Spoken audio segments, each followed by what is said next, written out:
Toujours plus d'actu sur BX1 +. C'est une annonce importante pour l'usine Forêt d'Audi qui est tombée ce mercredi matin. Forêt Audi, un des grands employeurs privés de la région bruxelloise. Le groupe automobile allemand a donc décidé de fabriquer la version électrique de son Q8 en région bruxelloise. Bonjour Vanessa Lhuillier. Bonjour. La Q8, donc e-tron, ce sera un nouveau modèle qui sera un gros, voire très gros SUV, Vanessa. Oui, c'est le plus gros SUV en fait de chez Audi. C'est donc déjà une prouesse technique de faire ce modèle entièrement en électrique. Et pour le moment, en fait, Audi investit massivement dans l'électrification de ses voitures. Il y a déjà donc la e-tron qui est produite à l'usine de Forêt, vous l'avez dit. Elle se décline en plusieurs modèles, allant de la familiale à la sportive. Et puis il y a ensuite les plug-in hybrides aussi sur le marché. Ce sont ces voitures qui roulent au moteur thermique quand nécessaire, mais qui peuvent aussi être électriques et se recharger donc via une borne.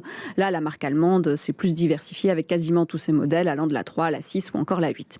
On voit donc bien qu'il s'agit d'un secteur porteur pour la marque. Cela se voit également dans les chiffres des immatriculations en Belgique, puisque 3,5% des nouvelles immatriculations concernent des véhicules électriques. Et ce pourcentage a doublé en un an. Donc pour les constructeurs, c'est important d'aller vers ce modèle.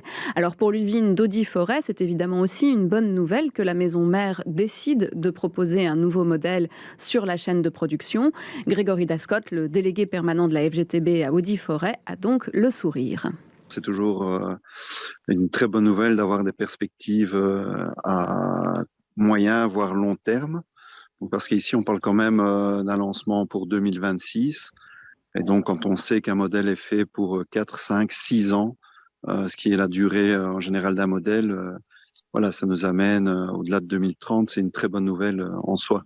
Alors cette annonce, elle permet de souffler concernant le maintien des emplois sur place. On le sait régulièrement, les syndicats sont inquiets de la baisse de la production et avec le Covid et la pénurie de composants électroniques, eh bien, il est complexe de prévoir le volume de la production. Les intérimaires sont soumis à rude épreuve et à chaque fois, c'est une variable d'ajustement. Nous avons aussi contacté la bourgmestre de Forêt, Mariam Elamidine, en pleine visite de l'usine Audi. Alors malheureusement, le bruit des machines ne nous permet pas de diffuser l'interview, mais elle nous expliquait à quel point elle était heureuse de cette annonce, car pour la commune de Forêt, eh bien, cela représente évidemment une grande source d'emplois directs, mais aussi indirects. Audi est actuellement le plus gros employeur de la commune, avec tout de même 3000 travailleurs. Alors jusqu'en 2026, Audi Forêt produira la e-tron, et à partir de cette date, eh bien, ça sera la Q8 électrique. Cependant, Grégory Dascott de la SGTB n'est pas certain que cela permette la création d'emplois.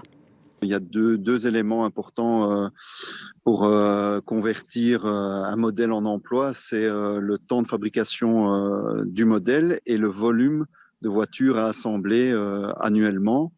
Donc, il faut qu'il y ait beaucoup de voitures vendues et il faut que le temps d'assemblage soit assez long pour créer de l'emploi. Et donc, ça, c'est encore dans l'état actuel des choses impossible à dire.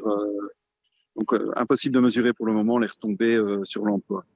Donc vous l'aurez compris, tout n'est pas parfait, mais en tout cas, Audi a enclenché la vitesse supérieure et non la marche arrière, et ça, c'est déjà bien.